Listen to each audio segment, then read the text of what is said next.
All right, I could do that. So yeah, my name is Marc Ensign, and I'm what I like to call the big cheese over here at Loudmouse. And we're a disruptive personal branding agency that specializes in helping people like you obliterate, for lack of a better term of being nice and grandiose, obliterate your competition, reach more people, and convert those people into raving fans. So in the next, I guess, about an hour, I'm thinking we're going to learn. We're going to work on the exact strategy that myself, my staff uses to position people instead of companies, not necessarily companies, but actual people, in such a way that you're just impossible to ignore, possible to compete against. So that's me. For those that weren't here in the few more minutes, that's how I walk around all the time, just with that constant look on my face. The longer and funnier story is what I was actually looking at when I was making that face, but I won't get into it now. So but at the end of the webinar, I'm going to give you a link to where you can download a workbook and be able to take a lot of the stuff that we're going to learn throughout the course of this thing and be able to actually apply it, right? So what we're going to learn is my exact strategy. This is the strategy that I use with all my clients. When a client starts working with me or with Loudmouse, this is where we begin. And these clients have appeared in such oh, here's the download screen. So yeah, so we're going to download the ebook. But so what these clients have appeared in magazines like Success Magazine. They regularly earn 5 figures for keynote talks. Worked with Fortune 500 companies like American Express, Google, Berkshire Hathaway, Chick-fil-A. They've spoken for TED. They've made 7 figures as a successful coach. They've appeared on Oprah, Rachel Ray, and Larry King, and reached millions of people on their blog and podcast. This stuff really works, and it's the same strategy that I used at its infancy, and much of it was not even realized at the time, as a professional musician 20 years ago. And as a professional musician, I ended up with the gig as one of the youngest musicians to perform on Broadway with the Tony Award-winning show Rent. And I didn't get it because I was the best. I got it because I was the loudest, the most disruptive. And and I don't care what industry you're in. I know that there's a lot of real estate folks on here, and I know that the real estate industry is can be very congested. But there is no industry more competitive than being one of several thousand bass players fighting for 8 or 9 shows that were on Broadway at the time. And and again, I wasn't the best, I wasn't the most experienced, I wasn't the most connected, I wasn't the most popular, yet I was able to get the gig. And so like I said, this stuff really does work, and it does make you stand out beyond everybody else in your industry. So what we're going to talk about is how we got there, how you can get there, and how we since help our clients be seen as that industry influencer, and what that can do for you. I mean, imagine what your business could look like as the go-to expert in your space. Maybe you'll have a best-selling book, or be interviewed on the news or on the radio or podcasts. Maybe a keynote speaker for your industry conferences, or maybe just double your business or something insane like that. It's all possible, and if you're looking to disrupt your industry and stand out, then you are in the right place, because that's what we're going to talk about. So, what do you say we jump into this thing and get started? So we're going to talk about 3 secrets on how to do this and how to make yourself stand out, and the first secret is your market. So we simply start with a group of people, and rather than like drilling down and doing business based on gender or color or income, we drill down based on desires. You see, we're all human beings, and we want to do business with people, but we also don't want to do business with people like, see people as that ideal client or that target audience, or where you strip the human out of being human. Right?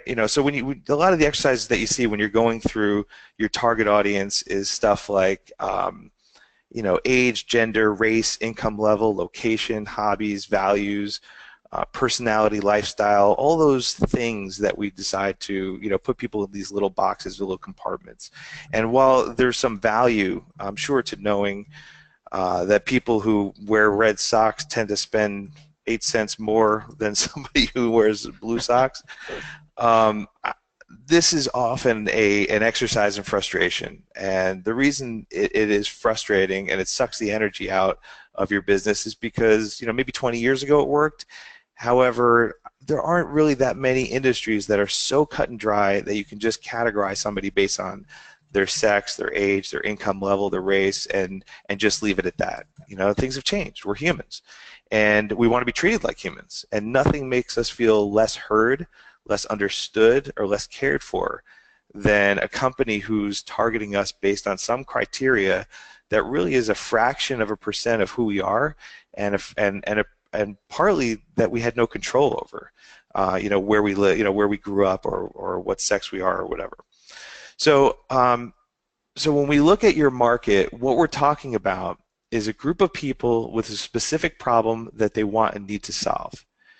And rather than drilling down business based on gender and all this other kind of stuff, what we want to do is we want to drill down based on desires and goals, right? It really doesn't matter how old you are, or what color you are, or what income level you are.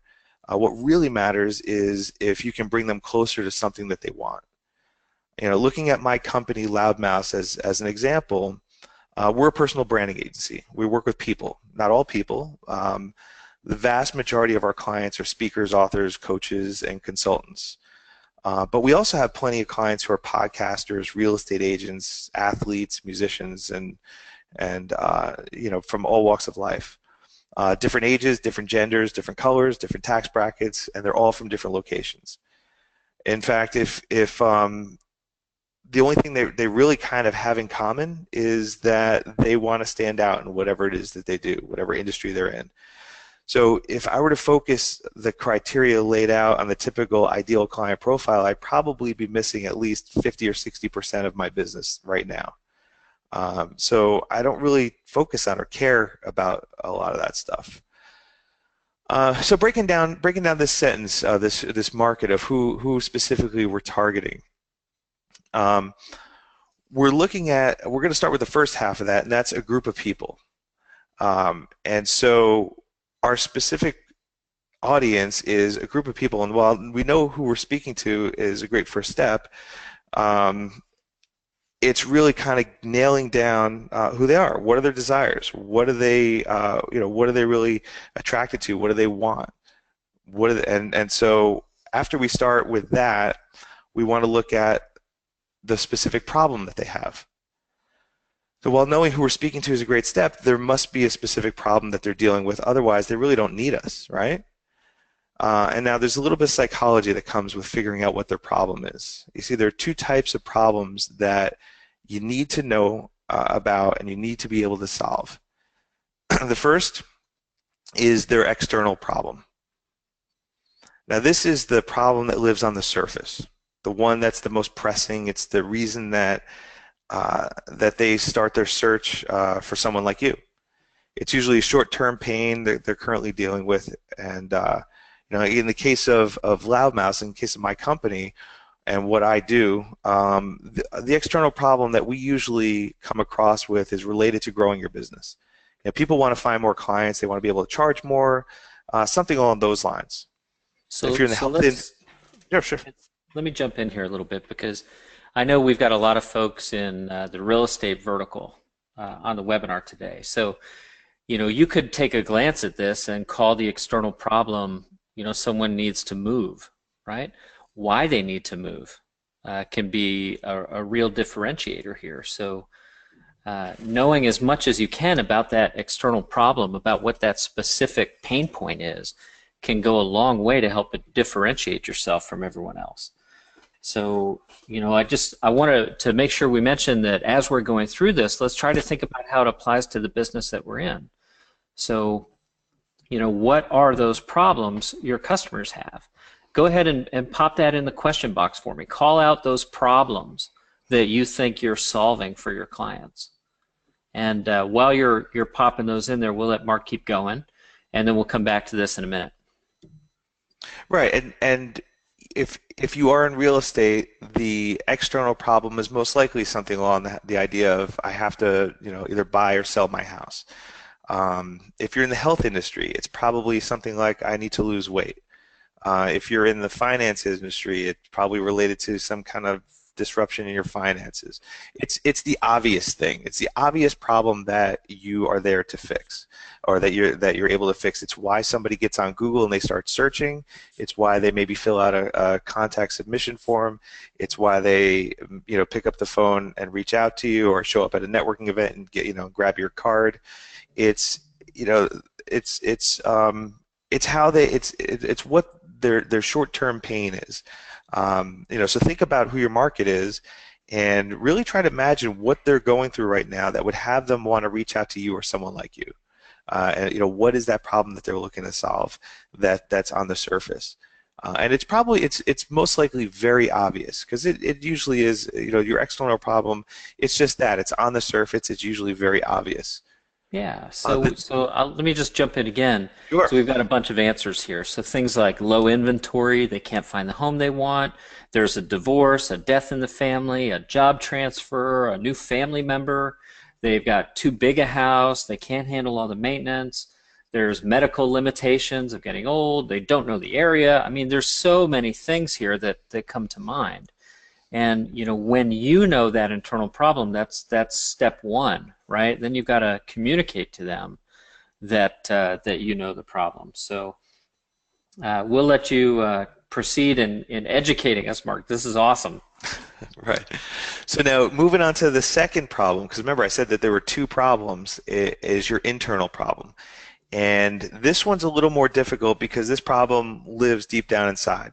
And in fact, in most cases or many cases, your client might, or your market may not even know that it exists. Yet it's the problem that's probably going to drive them the most long term. So if, for example, if speaking, to their external problem is what gets them to search for you, find you, and call you, it's usually their internal problem that will get them to hire you. It's that thing that they fall in love with, that thing that, I don't really know, I don't know what it is, but they get it. They get me, they understand me. So you don't have to speak directly to it in the obvious sense, but when you really know what that internal problem is, what that internal struggle is, that's where you are able to really connect with them on a deeper level, much deeper than, oh, you need to sell your house? Okay, great. Here's what we can get for it. Let's put it on the market and let's move forward. Mm-hmm. Right. So looking at my company again, the internal problem that my market struggles with is making a bigger impact. So the external problem is I want to make more money, I want to reach more people. But really, what's going on internally for speakers, authors, coaches, consultants, people of that nature is they really want to make a difference. They want to leave a legacy. They want to change the world. So that's that internal problem that they're struggling with. Whatever grandiose statement you wanna do. If you're in the beauty or health industry, it could be related to self-esteem. I want to lose 10 pounds, but what's really going on the inside? It might be a self-esteem issue. If you're in the real estate industry, it might be about related to maybe safety and security. We don't like our neighborhood. And so it if you're let's say if as a real estate agent, if you're looking for one of the things that a lot of people talk about is like, we want to have good schools, we want to move to an area with good schools. That internal problem might not just be we want just good schools. It might be related to I want to give my kids the opportunity I never had, and that opens up something that's just much deeper.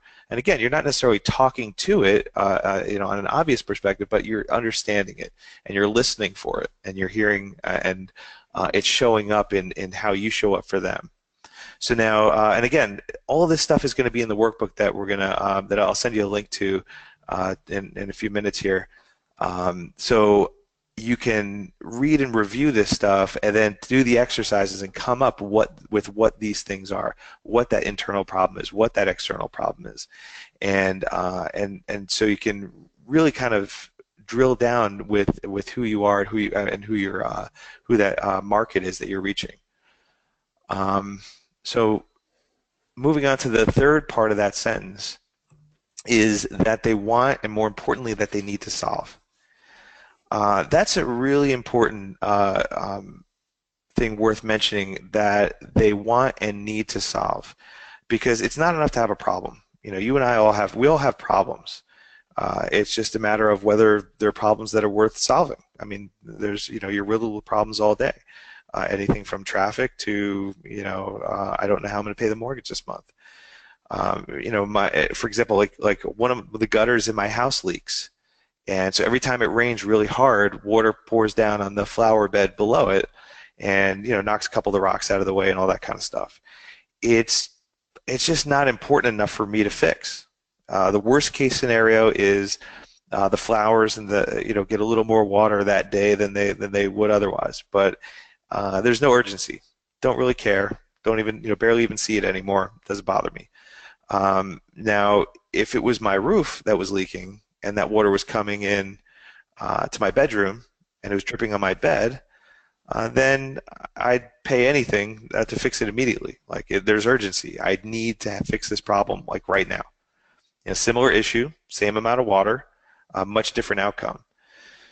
And in you know, in my case with Loudmouse, we, you know, we help people find more clients, earn more money, make a bigger impact. These are problems that they need to solve, and they're willing to pay to solve them. So when you think about the problem that you're solving, when you combine that internal and external goal, how are you, you know, what are you solving, and is it a problem that they really need to solve? And in most cases, if you're looking to sell a house or if you're looking to buy a house, you know, that is an immediate need for most of them. But what's that deeper problem that they, you know, that you can speak to, where it's an immediate need that they really need to solve with you? So if we take all that and we kind of combine it together, we come up with kind of a little fill in the blank here. I work with a group of people who want to, whatever your external goal is, in order to whatever your internal goal is. I work with speakers, authors, coaches, and consultants who want to grow their business and reach more people in order to make a bigger impact. So coming up with that sentence and really kind of knowing who you are and who your market is, rather, and being crystal clear on that. Now you can, by looking at that, you can see that it's not just all you know, people that are, you know, male between the age of 30 and 32 and a half, who live, you know, 5 minutes from you know, from my house in Boise, Idaho. Like, it's not that specific, because there, you know, if you're a real estate agent and you focus in Clearwater, Florida, that's great, but there are a ton of people that are living in New York right now in the cold that would move there in a heartbeat, and they're looking for somebody. So if you're just targeting Clearwater, Florida, you're missing an opportunity of people. So by just focusing on location, you're missing out. So by being clear about what people want, the lifestyle that they want, the ideal environment that they're looking for, regardless of where they're from, you open your door up to a whole nother group of people that you probably wouldn't be targeting otherwise. So now, I didn't know if you wanted to jump in for a second. I gave you, I gave you, I gave you a little bit of a pause because I was like, oh, he's about to jump in. I could feel you getting. Did I hear Dan take a deep breath? He might start talking. That could be good. Well, you know, there's so much here. From my perspective, like, every year we talk to tens of thousands of individual independent salespeople. Right? Many of them are in the real estate space. We have clients in about 40 different verticals, and this applies everywhere, right? You know, in real estate, we see people say things like, you should hire me because I'm a great negotiator, I'm very professional, and I really, really, really care. And, you know, that doesn't address at all what you're saying here, right? This is not that. This is something that sets you apart. And there's a little bit of magic that happens here when you go through this process, right? Because everything becomes much more clear for you and what you should focus on as an individual. You can't choose another person's words and have this really fit you. You've got to go through the process for yourself. So I hope that makes sense. Yeah, Uh, and I think once you come up with what that is and who you're uh, who you're for, the group that you're focused on, something very different happens, where you start to fall in love with not only what you do, but who you do it for, because there's a connection. They're not just your clients that you're doing stuff for. You're now serving people that are part of your community, because you get that community, and they get you, and there's you show compassion if they're for whatever challenges they're up against, sure. and you're much more connected to them. It's a whole different experience. Yeah, and That's something. it's so Uh, counterintuitive, right? Because so many people at the beginning are like, "Hey, anybody who walks in the door, right? Whatever they need, I'm here for them." And that is precisely the opposite of the way to really grow a compelling business.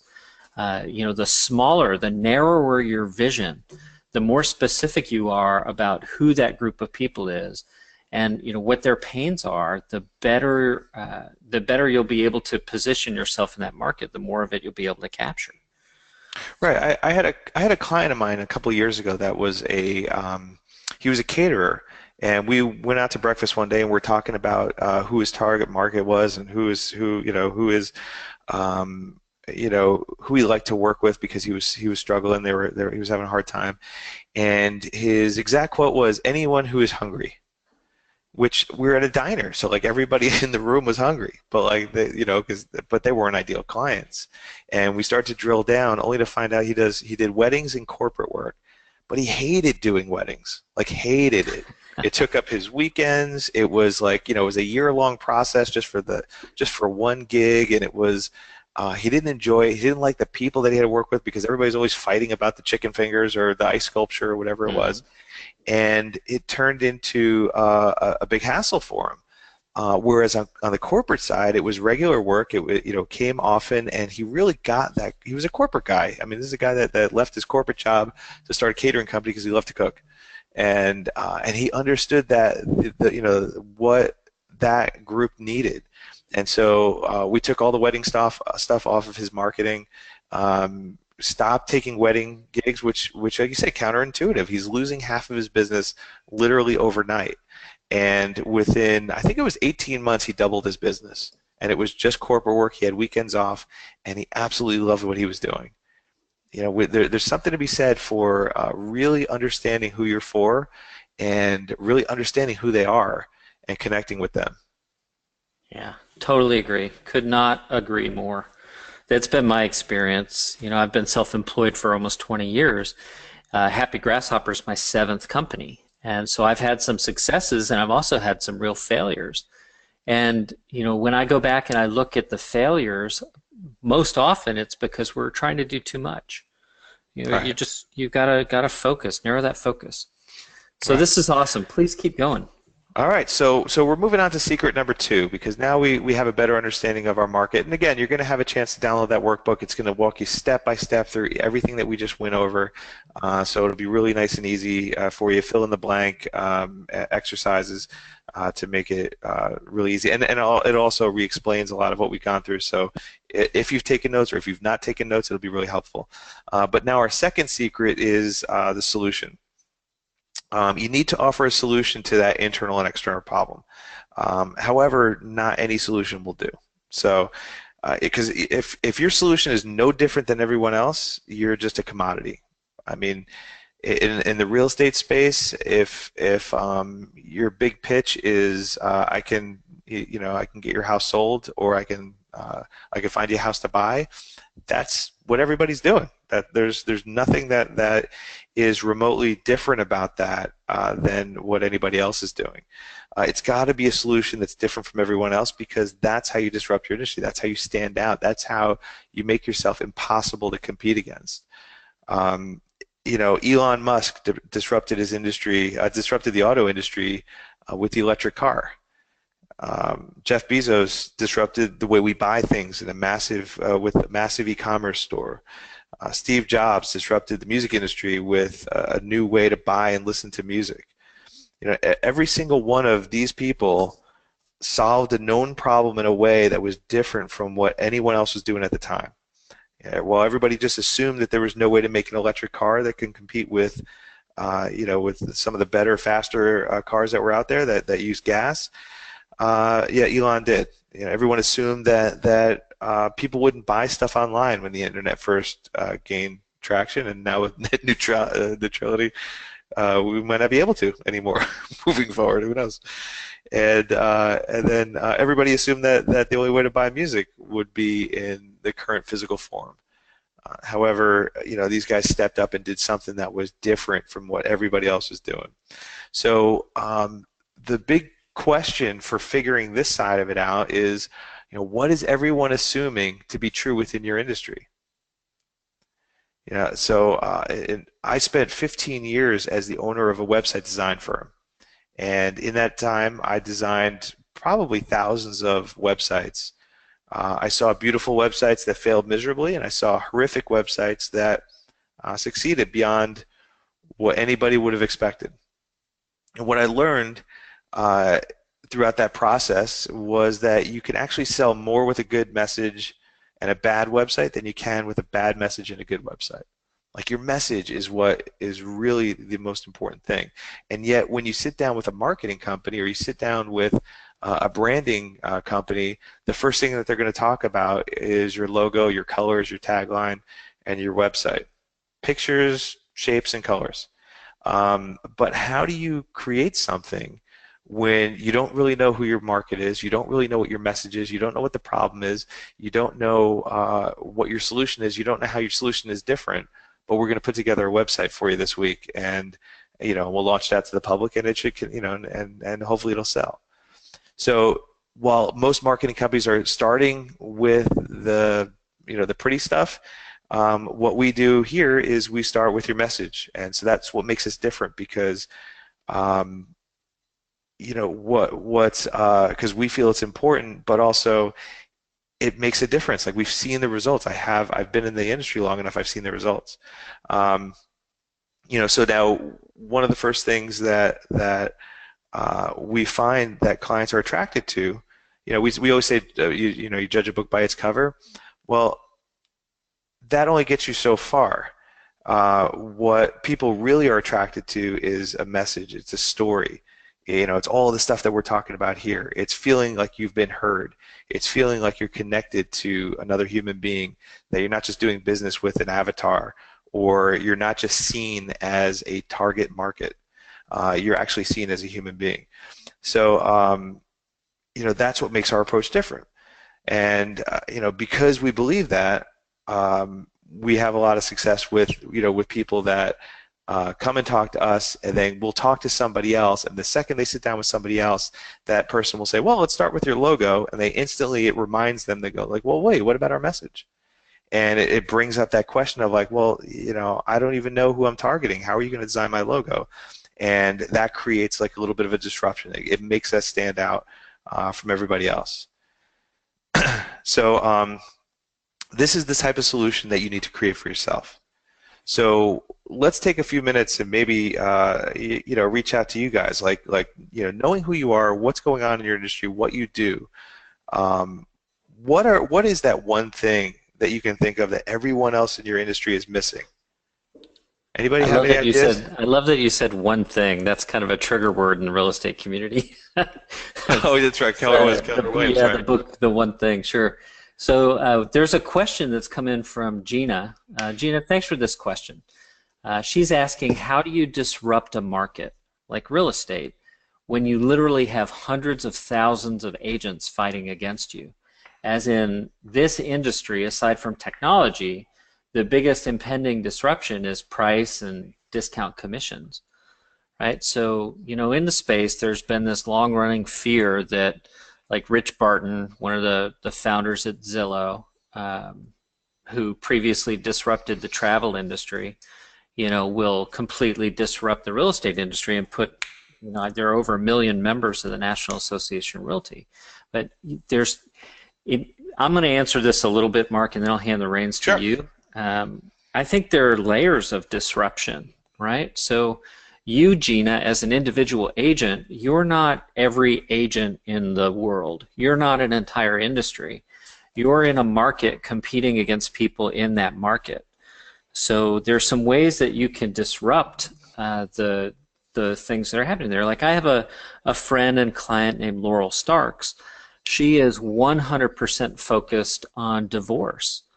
So, it's really interesting because, like, I think every real estate agent probably has a divorce story somewhere in the line. She's made it her entire career. She is appointed as a divorce expert by the court, right? So she's not interested in that person down the street who has just a normal transaction. She's really specialized. And in doing so, she's, disrupted that local market. She's not following the same path that everyone else is. So that's my take there. What do you think, Mark? And if you need me to re-ask that, I'll do it for you. No, no, I remember. So I think it's really important to begin with that you don't exacerbate the problem by looking at it as being so big that I'm competing against 100,000 or hundreds of thousands or millions of other real estate agents, because you're not. You're not the world's real estate agent. You're a real estate agent in your market.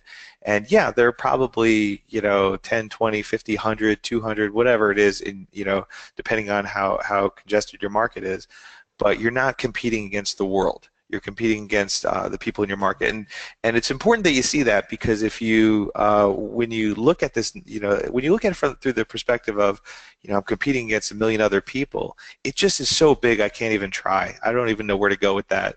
So Right. I'm just going to lay down and just print out business cards and flyers, and I'll buy the sign on the bench at the supermarket and just cross my fingers and hope. And that's not a good strategy, and because you talked yourself out of marketing yourself because of really a fake number. So that's the first thing. The second thing is, I would really focus and niche down to something that you're really connected with. So like, let's say, for example, a you're a real estate agent that works the Tampa area, but you relocated from New York 10 years ago. Well, there's a lot of people relocating to the Tampa area from the Northeast. And if you were to, let's say, write a book or do videos or create content or position yourself as somebody who's been there, I made that transition from New York to Tampa. I can help you with that transition from New York to Tampa, or from the Northeast to Tampa.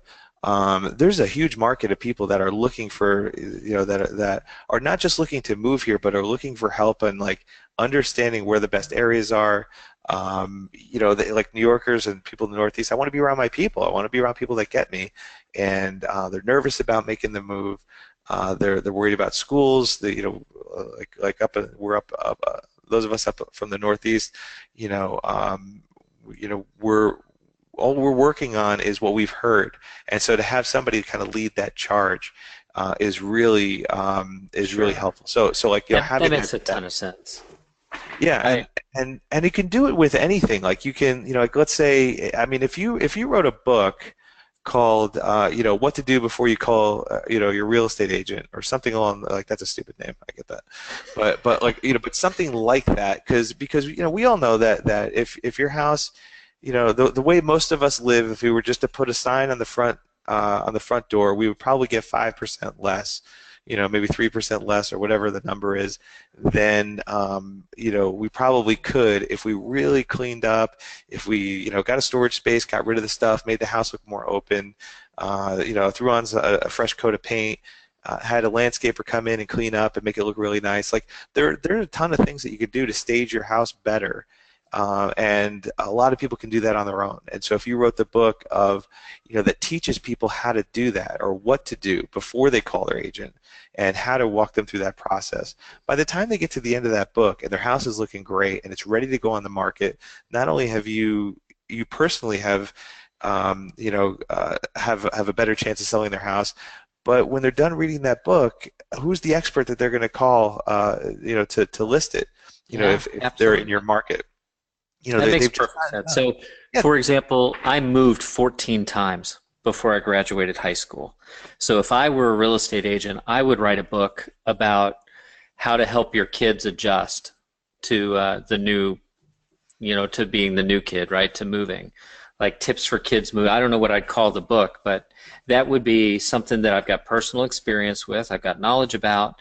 I know what would have made it easier for me when I was a kid, so I could turn that into something that helps me stand out from everyone else in the marketplace, right?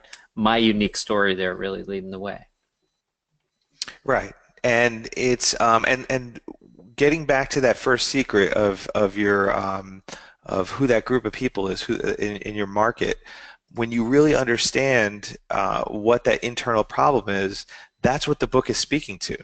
The book is speaking to that, solving that Right, problem. Anybody can right. call a real estate agent and sign a contract and put the house, and plant the sign on the front lawn. But to really understand what that internal problem is, that here you've moved 14 times, and like the first thought is like, oh well, you must be really good at moving. Yeah, but like imagine what you have to go through every time you get into a new school, and this is the book on how to really deal with that, how to relocate, or maybe it's even a book on military families. And just specifically to that market. You're writing to that market because you get them, you understand their struggles. It's not just moving from place to place. It's all the other stuff, the new friends. Yeah. Yeah, It's so even as simple as knowing where to get a good slice of pizza is like a challenge, especially right. when you move from New York to Florida. Well, there's a couple of things here. We've got people chiming in the question box. My buddy John Mangus, hey John, love to see you here today. He writes, the truth is that most agents only compete with themselves, right? And that's absolutely true, right? I mean, we've all got that inner voice in our head that's, holding us back most of the time rather than propelling us forward, which is a real shame. So I would encourage you not to listen to that internal voice and get out there and do it, right? So let's see. Rob says, so is this be, do, have instead of have, do, be contribute to solve their problem? I would say absolutely yes. Yeah. You know, you've got to put it in that order. You've got to be the solution before you can provide that solution to anyone else, right? Like the number one universal rule of how to be successful in business is to take really great care of the people you're selling to. Right? Provide massive value, and you don't ever really have to worry about keeping the lights on. So, so let's see here. Let's see. Can we reference something in the senior care industry? Absolutely. This is from Karen. She's with a company called Care Patrol. They serve the senior care industry. They offer a free service working with families and to tour communities, right, to help find placement for parents. And they've got multiple competitors. So how would you initially think of how to differentiate? Right now, before we do this, I do want to mention, folks, we've got a lot planned for the webinar, so I don't want to go too far down this rabbit hole. Karen, what I promise you is that there's a workbook here that you'll be able to download that will be helpful, and you're more than welcome to grab some time on my calendar if you'd like to discuss that personally. So I'll drop both those links here in the chat before the end of the webinar. Yeah, I mean the way I would approach it, and we want to have a discussion and talk, and maybe even pick the brains of some of your better clients or people that you're more comfortable with, but really understand like what are some of the struggles. I mean, when you're putting somebody in senior care, when you're putting a parent in, it's mostly the kids, I would imagine, are bringing the parents to a senior care facility. I would imagine there's a I mean it's one of the last stops, and I'm sure as a kid of one of these parents, like that's where that internal struggle is, and that's where you have to speak to. It's not just about we have bingo and it's a comfortable place and the food is good, but what can you do to serve the family of the person that's going into the facility as well, like because they're not there for bingo and they're not there for dinner or the food or the comfortable environment and all the stuff that most of those facilities are selling. They're home worried. they're home feeling sad about, that their parent is getting older. They have like they're going through a whole thing that you can speak to and really kind of connect with and understand. And once you can understand what specifically those problems are, then you can speak more to that, and you can really be seen as a little, as different in terms of, because they all have bingo, they all they all have that stuff. This is what's a little different from everybody else. Yeah. Very cool. Very cool. All right.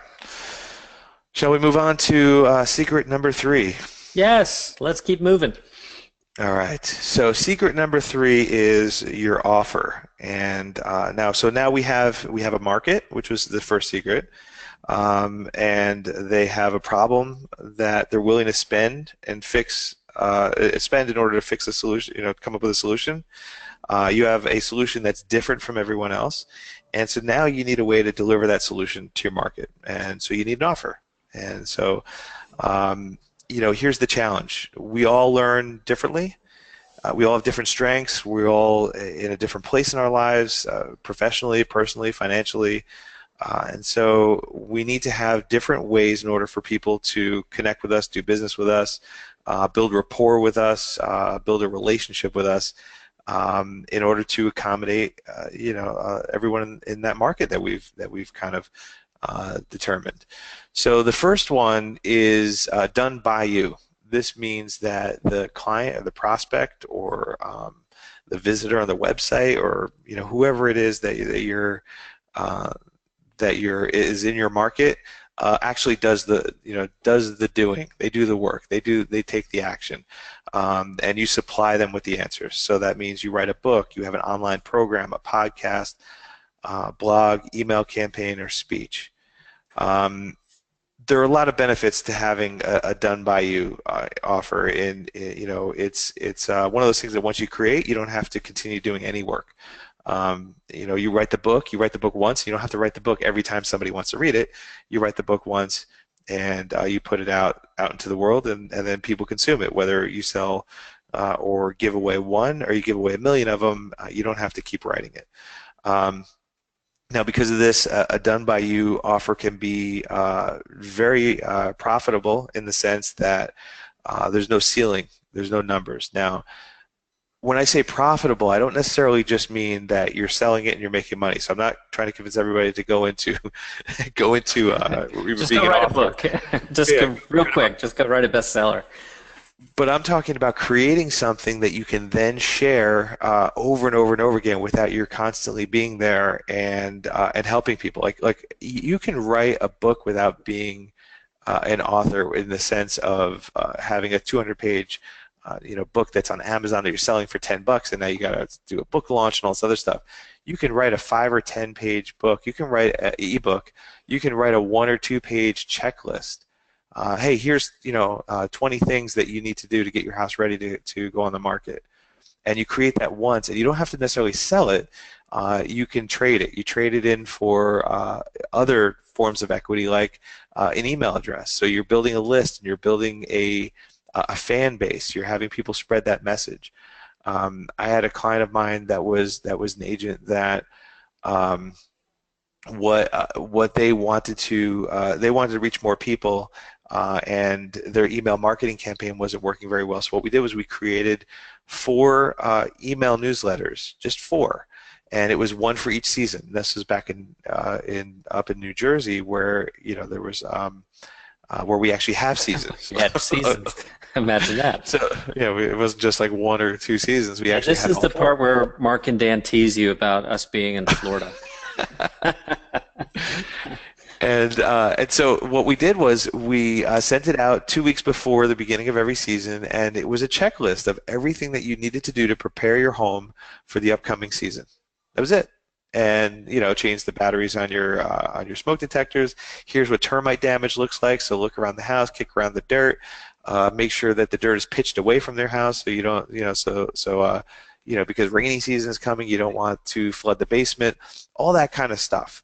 And so it was just 4 newsletters, and those things got passed around and shared and blew up like you have no idea. I mean, there were other real estate agents that were sharing them, and now their list went from 100 or 200 people to thousands of people in a very short amount of time because everybody was sharing it. Yeah, Now, see, I'm not so everybody's. glad you What's brought up? this up because one of the most important things that anyone on this call can do is have a strategy to constantly be growing their database, right? I mean, it's just critical. The research shows, and this has been studied multiple times by multiple pieces, for every, what is it, 100 contacts in your database, there should be 12 pieces of business in a year. Right? So I'm not 100% sure I've got those metrics right. It's been a little while since I've looked at it. The That point sounds like a lot. is that just you've got to absolutely have to have a way to continually be growing that database. So, a lot of people on the call today will use their IDX websites, right? So people can search the MLS on their website, and that will add people to the database. And yet a lot of people register on those IDX sites with fake names, right? They don't really want to build a relationship there. Where if you're running a book or an online program or podcasting, you're blogging, you're giving speeches, right? All of these sorts of things are valuable for differentiating you. That's where your personal brand really grows in strength. And you'll see that, apart from having people who, yeah, they sign up because they want to see a picture of something, they actually sign up because they value you and they look forward to the opportunity of engaging with you.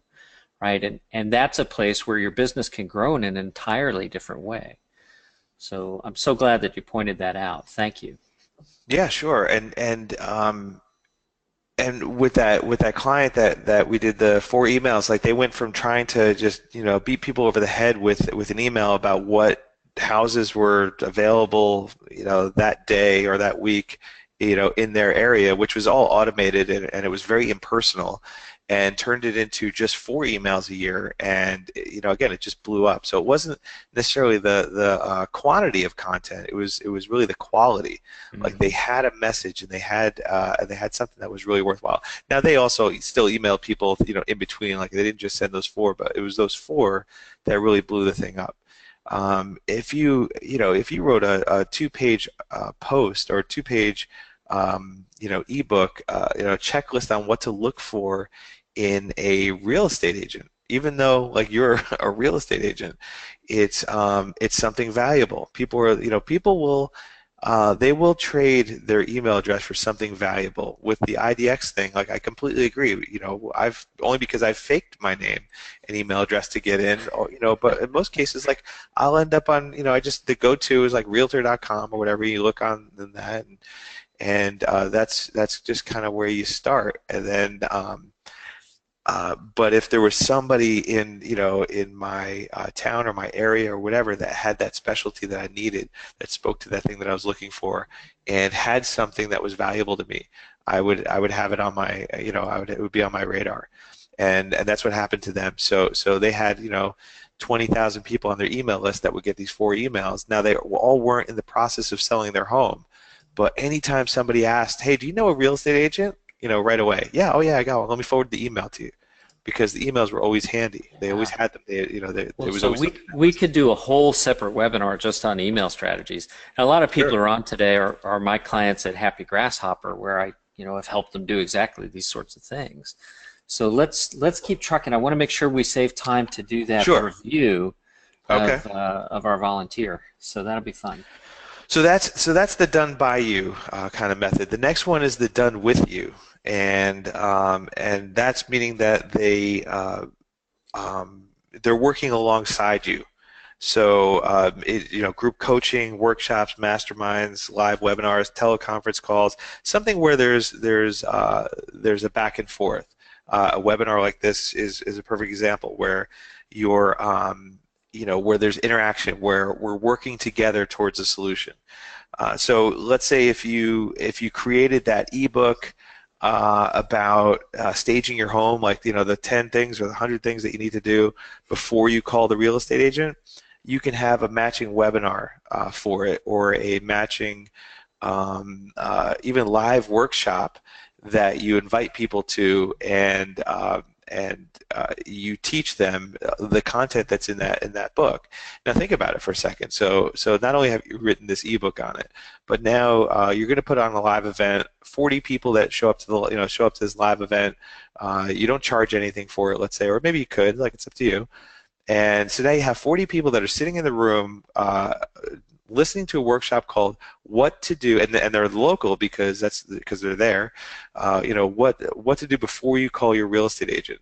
So if this isn't a room full of ideal prospects that are trying to figure out how to get the most value out of their house, and they haven't called a real estate agent yet, or maybe they're close, or maybe they know somebody or whatever. I don't know what it is. Like now you have an entire room of people that you're going to educate, you're going to help, and they're going to see you as the expert, and then you have an opportunity to potentially bring them on as a client because you know that they need you.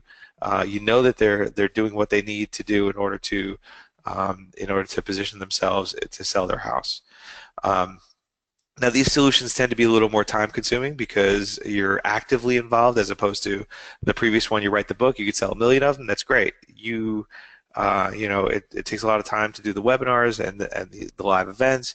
If you have 50 people in a room, that's great. If you have 10,000 people in the room, it's really hard to reach everybody. So there is somewhere in the middle there is a ceiling of, you can only reach so many people with the amount of time that you have, so this one's a little more time consuming. The next solution is the done for you market, and this is one that you guys have, if you're in the real estate business, have pretty much is what is the breadwinner of your business.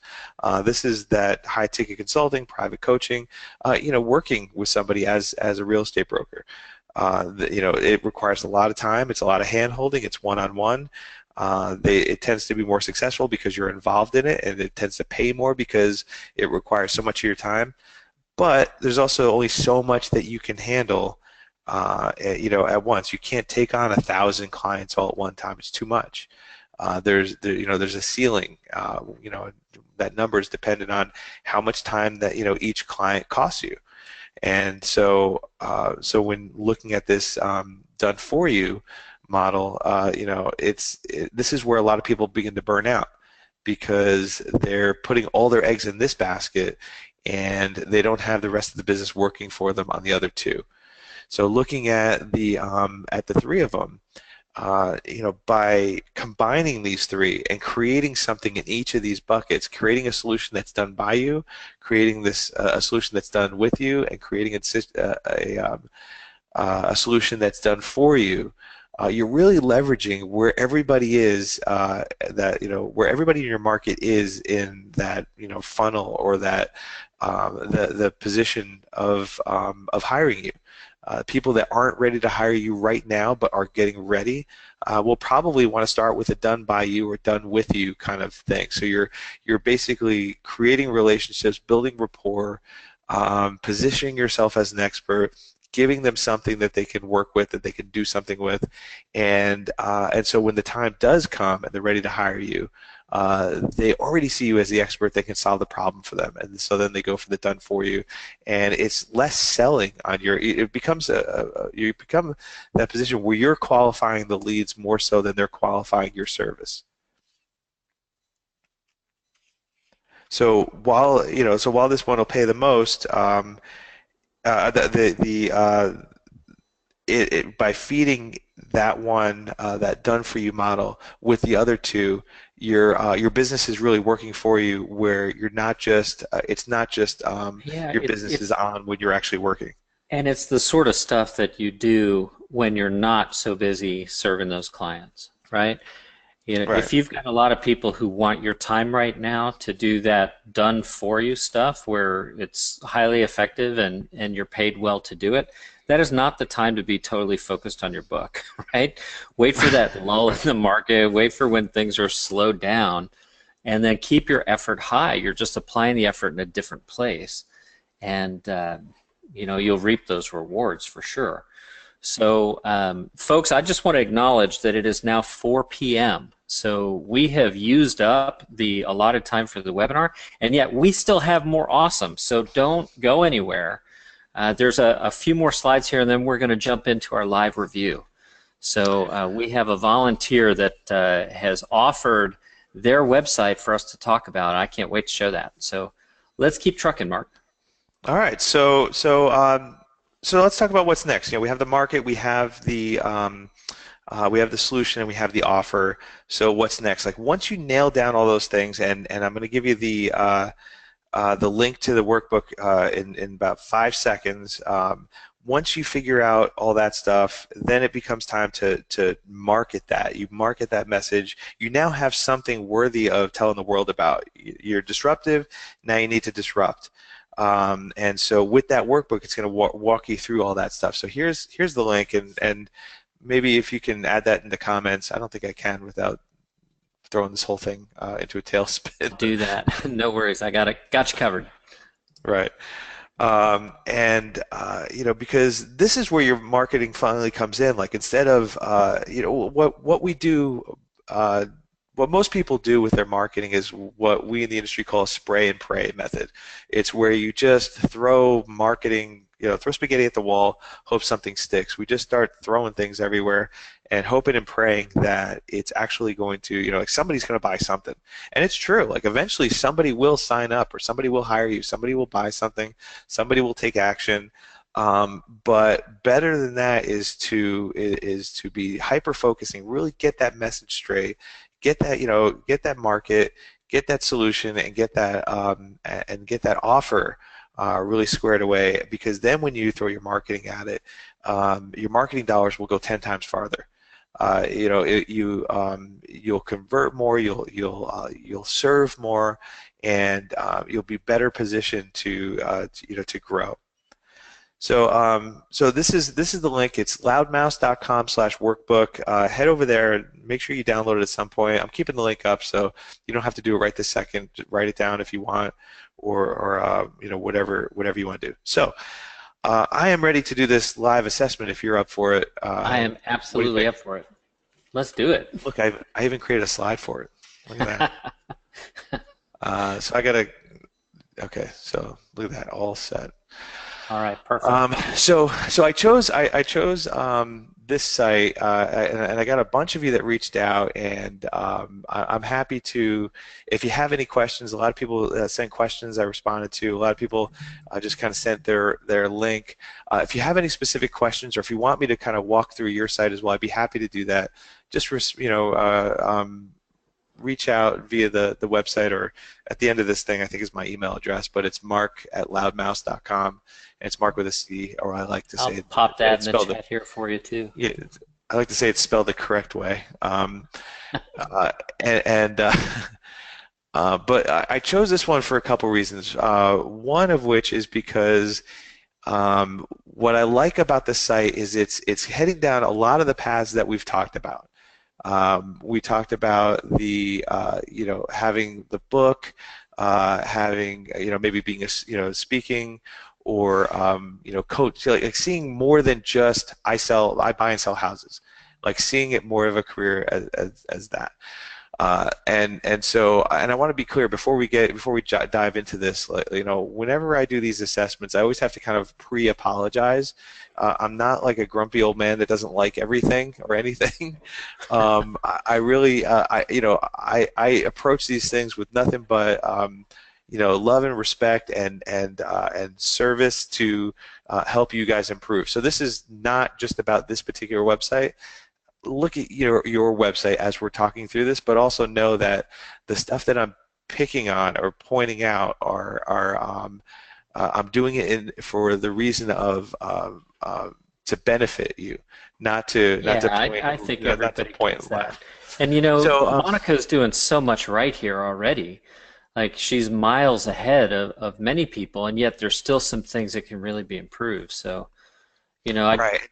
And another reason for this one, I think, which makes it a good example, is it'll show you just how a few small tweaks can make a world of difference. You can completely change your business with a couple of small tweaks. Like this is not a hey, let's gut this thing and build a new website. This is just like, hey, move this over here, make a couple adjustments over there, and see that there's just a big difference in doing that. Awesome, cool. So All right. let's review So this site. Let's dive in. I don't. Can you see my cursor? I don't know if you can. I Uh, can. One of these things. You can. Okay. Yep. So starting at the top, like here's the interesting thing with this site. If I didn't look at the domain, I would have no idea who this is. We got Hi on Monica on the front and the top, but like if you go to any of the internal pages, there is no Hi on Monica, and if you look, there's just nothing but a symbol. Like that symbol is Monica's logo. Uh, that goes to an external site. So the challenge with that, excuse me, is you're not Nike, you're not Apple, and you're not throwing billions of dollars at your advertising in order to improve your brand. So this is nobody's going to know what this is or who this is. If excuse me.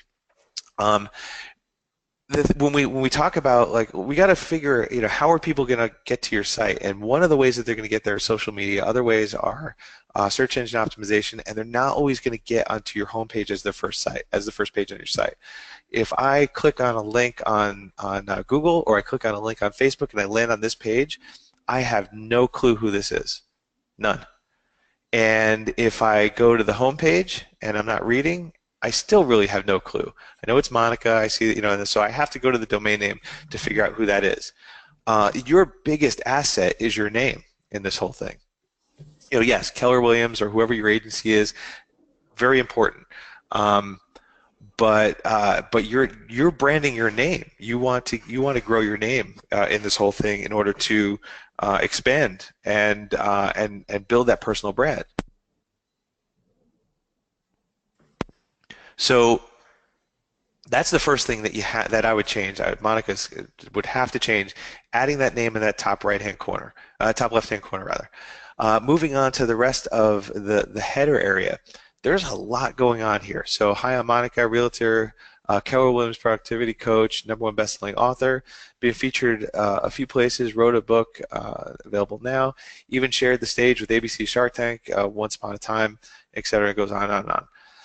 Here's the thing. When we talked about earlier about who your market is, we spoke about what their problem was, what their challenge is, what they're struggling with, their internal and external problem.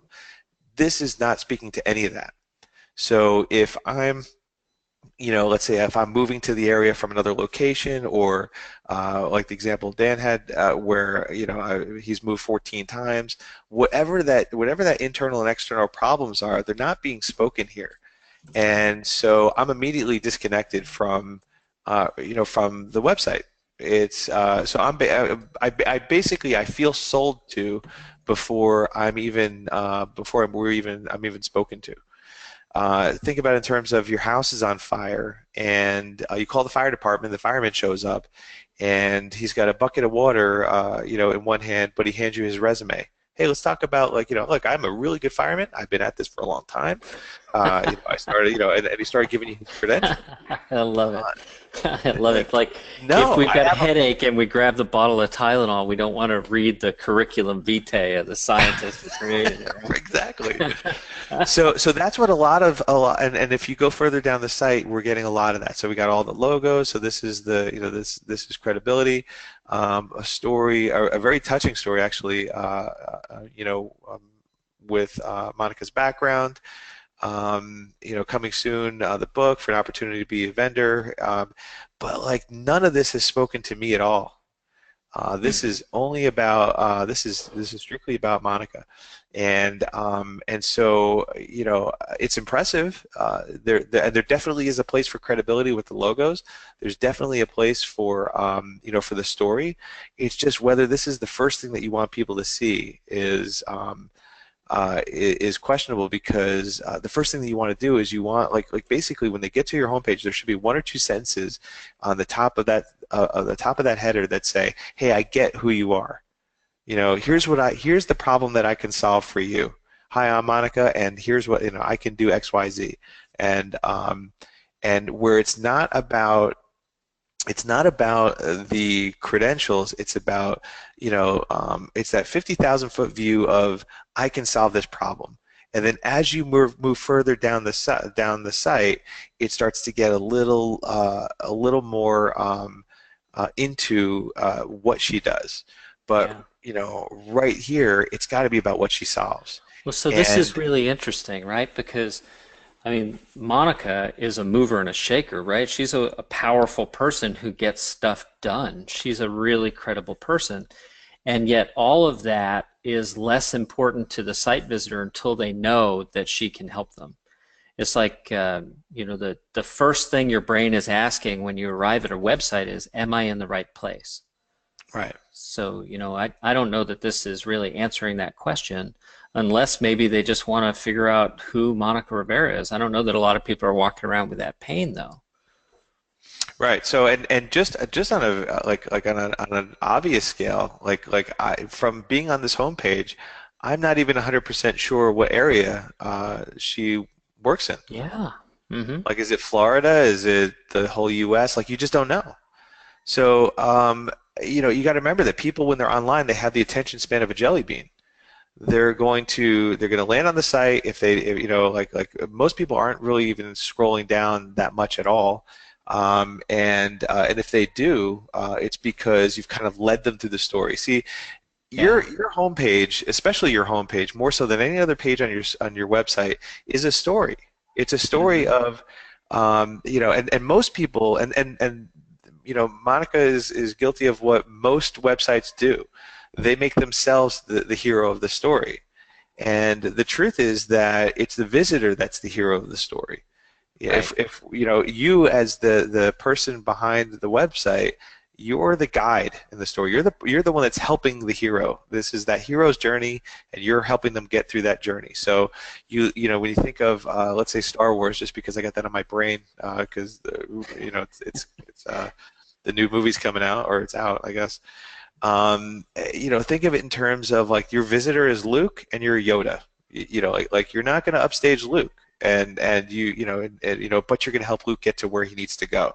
So that's kind of the thing that you have to talk about. This is the first thing that you want people to see, and you want to make it crystal clear that they know that you're a good match. If I have to scroll up and down just to figure out what state you work in, I'm probably going to leave and find Mm. somebody that's a better match. So Another good, thing, good yeah, question here from Gina is if you have more than one niche, should you have a separate site for each of them?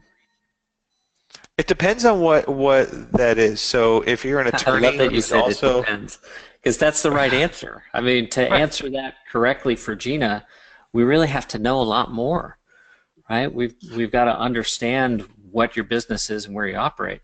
And if you had locations in multiple cities, right, you'd certainly want to have a site for each city.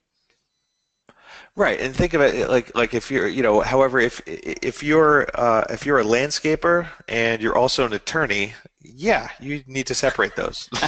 Like they should not even be Yeah, right. remotely, Have connected. JD will mow for Right, food, right? right, exactly.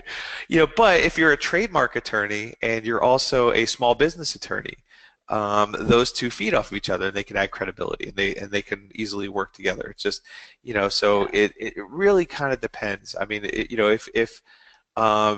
you're a real estate agent who also has an arm of the business that's like an inspection company, I don't even know if you can do that, like, because it might be like weird laws or whatever.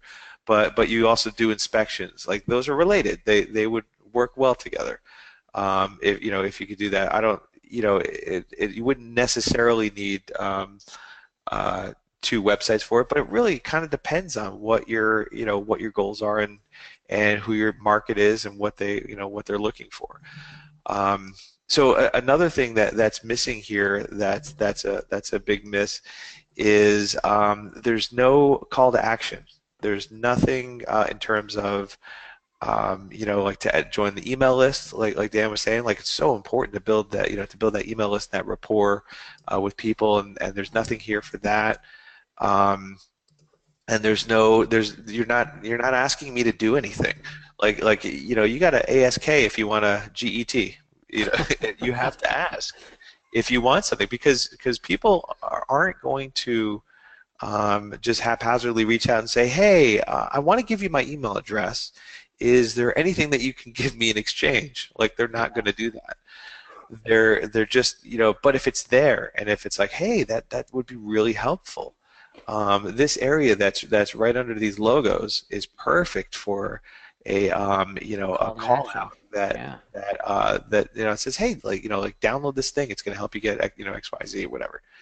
And so that kind of stuff is just so important, because you're building the brand. You get the name, being very clear about who you are, and then asking them to take action. And then as you scroll down, then you can get into, hey, here are the stories that these are the services that I offer: real estate services, productivity coaching, speaking and workshops, the book. The story, as much as I love uh, the story, and again, it's just really, it's very heartwarming, and it brings a lot of passion into Monica's business. Um, However, again, like, they're not ready to connect with you on that level yet. It's too soon. This should really be on the about page, and we should still be talking about, this should be really speaking to, hey, here's what your life could look like, if we were to work together, where you're painting a picture of what life looks like, or what life could look like if we were to do business. If I were to help you find a house, or if I were to help you sell your house, or if you were to bring me on, to speak and do your workshops and whatnot. Um, the Getting to, there's a couple other things, productivity coaching, speaking and workshops. I'd want to see what the speaking and workshops are about. I know the book is about empowerment, and the productivity coaching, like, I'm not sure if there's a connection there. So I'd want to know more about these services in order to say, like, well, maybe these don't belong. Like, because if I'm looking to sell my house, I really don't need a productivity coach. And so if the speaking and the workshops are about productivity, and this is about Yeah. productivity So coaching as opposed to real a estate coaching. productivity coach is a person inside a market center at a Keller Williams office who helps agents be more productive. So Oh, she's okay. providing So it's coaching on related everything. then. So it is related, and it does kind of enhance her ability to represent herself. I think I think there's some value in explaining to a potential retail real estate client that she's obviously really good at what she does, because she's trusted to coach other agents to do those things. That could be a good thing. And yet at the same time, I can make an argument for how this should be a completely separate site, which she may have, for all we know, for agents to really learn more about how she can help them. Right, and actually, it's interesting, because, like, this is, I'm looking at it from, whenever we go through do these like live assessments, I don't really spend a lot of time on the site, because I want to see it as one of your visitors sees it for the first time. Right. Right. I've bought and sold houses plenty of times. I've moved less than you, but not that much less. I think my record is 8 or 9 right now. But but when I see this, when I see productivity coaching, I'm in a whole different world from there. Like, I didn't know that was even, that was something that sets her above. So you might want to have a better description for this. You might want to have a better picture for this. You might want to have, like, maybe make the titles a little bigger, then have like a short description in one sentence underneath, so people are clear that it's real estate related, because Right. it adds a ton of credibility to the real estate services when you're on that elite level of productivity coaches within Keller Williams. But the average person is going to see productivity coaching, and they're probably going to miss it. Gotcha. Or just not really get what that, like get this, how good that is. Yeah, So I we're make these getting a little bigger, but we're getting a bunch of questions here I want to call out. sure. So does Mark recommend a quick call to action?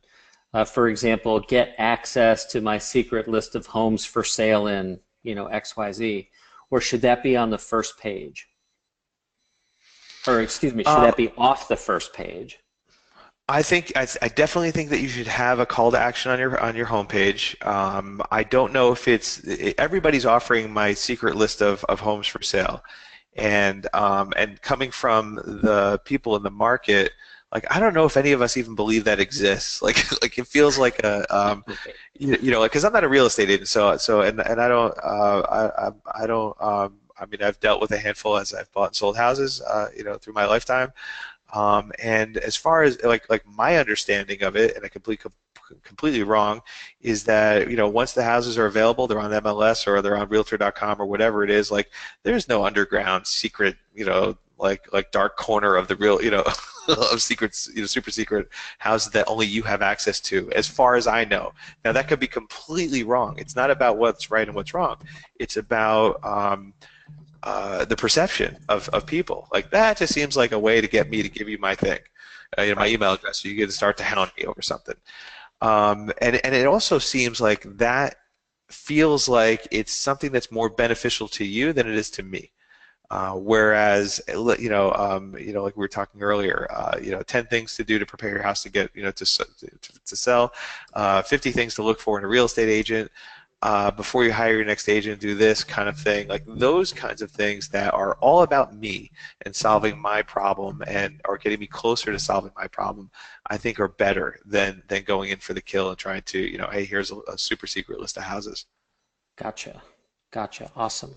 Now, Jason sees his name in your next tab over there, and he's like, he's waiting with bated breath, hoping that you'll jump over to his Hit site. me. So, Hey, there we are.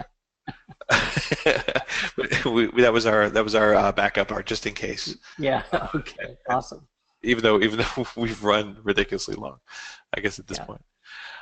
So the I was looking through this one about 10 or 15 minutes before we started this thing because I wanted to make sure that we had had a backup. And this is a lot of the kind of the same sort of things. Now we have the logo in the top left-hand corner, which is great, and we have the search icons. We're clear on San Diego real estate, Yeah, so a we've lot got of his those, phone number. I mean, yeah, a lot of things are done right there. That's great. a lot of difference, like a big difference in in this one. However, one thing that's really missing for me is that it just looks like Realtor.com or something like it because there's no messaging, there's no Right. you're not talking to me at all. Uh, Yeah. we're going right in for the search for real estate. There's not a picture of you. I don't know if there's a Yeah, picture other here. than your name being there, Jason, there's no real differentiator there for you at all. And I'm taking a Yeah, look. like I don't know, is that might be oh, a there we go. We Poser got a picture. site or a okay.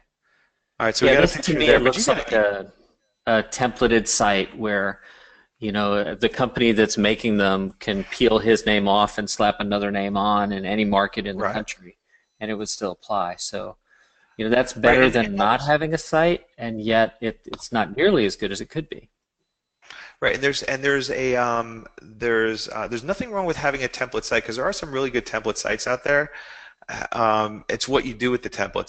So by really being clear about that message, and this is one of those things where where it really it comes down to uh, knowing who you are and who you're for.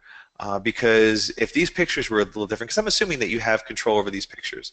So if these pictures were a little different, maybe there's a picture of you in here somewhere, or if there was a picture of just people that resemble who your market is, or there was a message from you rather than expansive residence for growing families, comfortable, convenient homes for all buyers. Like we're targeting all buyers.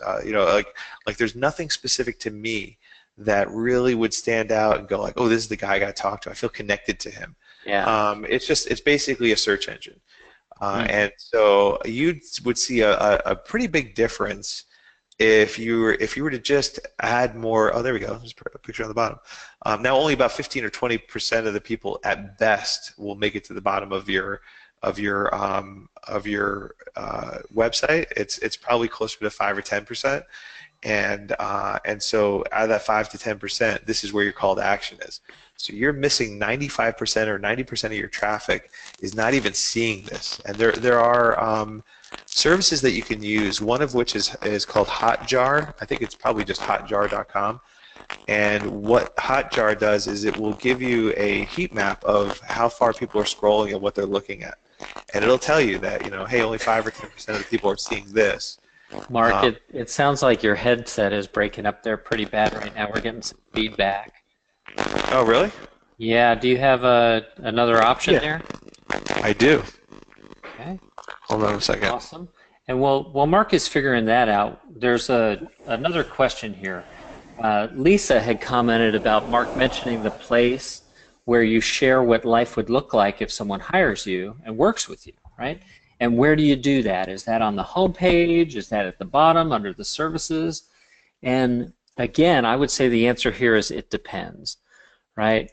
Most real estate agents are going to have a variety of websites, right? You've got kind of what we call the ego site, which is all about you. It's totally focused on you, and it's aimed at people who are going to list their homes, right? Because they're really interested in hiring the right agent to sell their most valuable asset. Where a search site, an IDX site like we're looking at for Jason, the primary reason a person goes to search is because they want to find a house. They're not really concerned about the agent at that point. Now, the challenge today is that the portals have soaked up so much of the traffic that you kind of feel like, yeah, I'm not going to get the lion's share here for sure unless I invest a ton in PPC and SEO to get a bunch of traffic. Like a lot of our friends who use sites from Real Estate Webmasters and Commissions Inc. and others, they do that sort of work to get their share of the traffic. So, to try to answer your question more directly there, Lisa, I would say if you had a listing site that was all about listings, I would say you should lead with that. Right up front, you should be telling them what life would look like if they hired you to sell their home. Like, be right up front with that, and then make it easy for them to inquire to get that from you. So. Yeah, and can you hear me okay now? Yeah, perfect, crystal clear. Okay, good.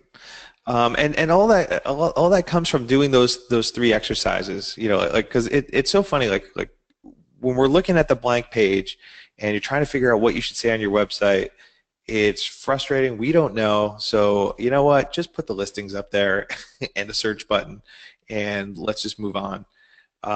It's not. And then when you're talking to either a web designer, web developer, or marketing company. And you say, "Oh, I'm a real estate agent." They go, "Okay, great, got it. I'll get you your design in a couple of days." And they put together that design. You're working with nothing. You have nothing. Like all is that from the outside is you want to buy and sell houses. That's what you do. Right.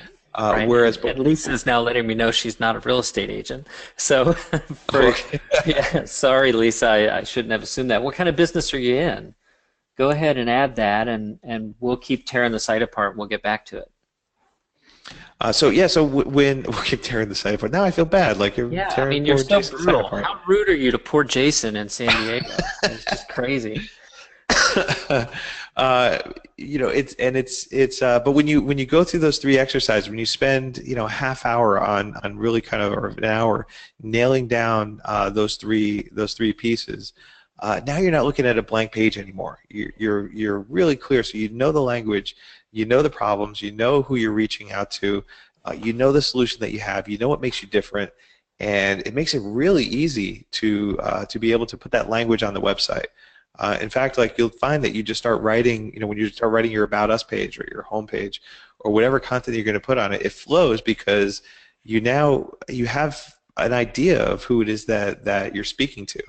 And then when they read it, they're going to feel like, wow, this person really gets me. Like, I don't know what it is, but they understand who I am. They understand. They get me. They have me. This seems like somebody that could solve my problem. Yeah. Yeah. So one last note here about the IDX site. I gave the example in real estate of having the ego site for listings and the IDX site.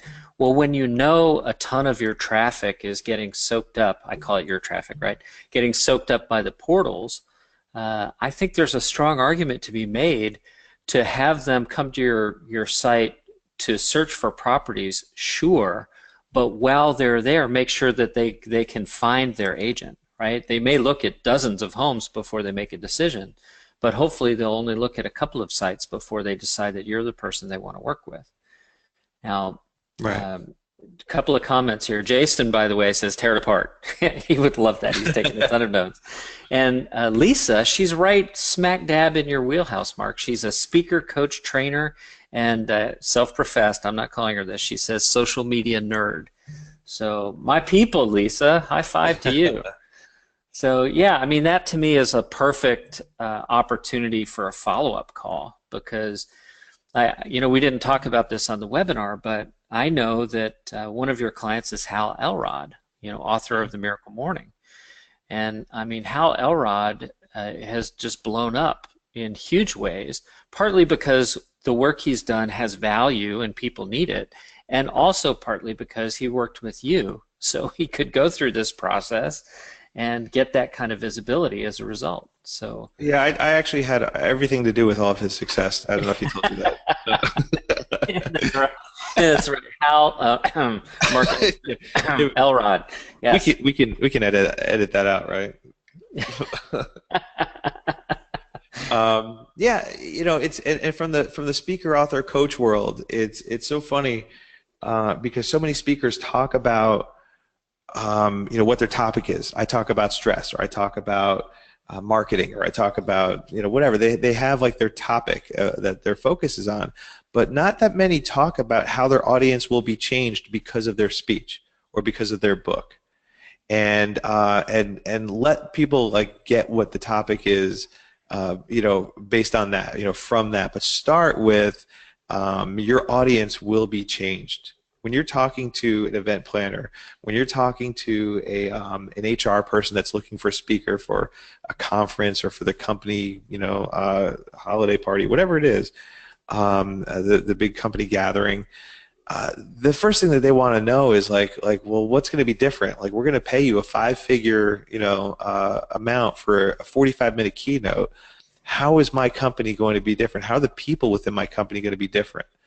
And when you can speak to that and create that, and that becomes your message, it becomes very easy to book you, but also it sets the tone for, because that like you wouldn't be a professional speaker or author if you didn't have a message that made a difference in people's lives.